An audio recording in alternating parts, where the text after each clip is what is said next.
Giraffe की नींद खुली तो उसकी गर्दन बुरी तरह टेढ़ी हो चुकी थी। उसने गर्दन सीधी करने के लिए एक बेल पकड़ ली, लेकिन उल्टा उसकी हालत और खराब हो गई। अपनी नई हालत देखकर जिराफ खुद ही डर गया। असल में वह चट्टान के किनारे सो रहा था। जब उसकी आंख खुली तो उसकी गर्दन 90 डिग्री तक मुड़ चुकी थी। अब वह ठीक से खड़ा भी नहीं हो पा रहा था। तभी उसकी नजर पास लटक रही एक बेल पर पड़ी। किसी तरह उसने अपनी गर्दन बेल में फंसा ली। इससे उसे थोड़ी राहत मिली, लेकिन अगले ही पल खड़ा होना भी मुश्किल हो गया। अच्छी बात यह थी कि बेल का दूसरा सिरा पास ही था। जिराफ ने अपनी लंबी टांगों से बेल को पकड़कर खींचना शुरू किया। वह अपनी गर्दन सीधी करने की पूरी कोशिश कर रहा था, लेकिन यह काम बिल्कुल आसान नहीं था। तभी उसकी नजर पास पड़े एक पत्थर पर गई। उसी वक्त उसके दिमाग में एक तरकीब आई। उसने बेल का एक सिरा पत्थर से बांध दिया, फिर पूरी ताकत से पत्थर को लात मार दी, लेकिन लात इतनी जोरदार थी कि उसकी गर्दन दूसरी तरफ ही मुड़ गई। अब पत्थर उसके काबू से बाहर जा चुका था। जिराफ किसी तरह खड़ा होने की कोशिश करता रहा।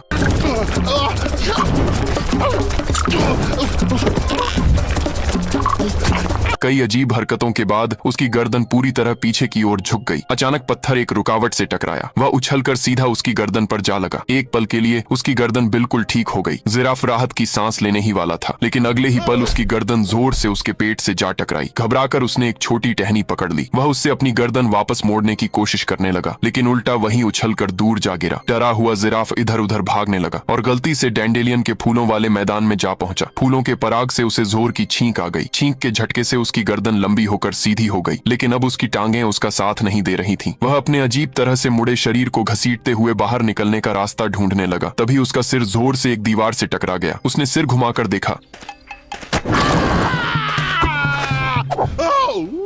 इस बार उसकी गर्दन फिर से अपनी सामान्य जगह पर आ गई थी, लेकिन उसमें इतनी ऐंठन थी कि वह खड़ा भी नहीं हो पा रहा था। तभी उसकी नजर पास से गुजरती ठंडी हवा पर पड़ी और उसके दिमाग में एक नई तरकीब आई। ठंडी हवा के झोंके से आखिर उसकी गर्दन बिल्कुल सामान्य हो गई। खुशी में जिराफ ने अपनी गर्दन घुमाई, लेकिन अगले ही पल उसे पता चला कि उसकी गर्दन फिर से पूरी तरह उल्टी दिशा में मुड़ चुकी थी।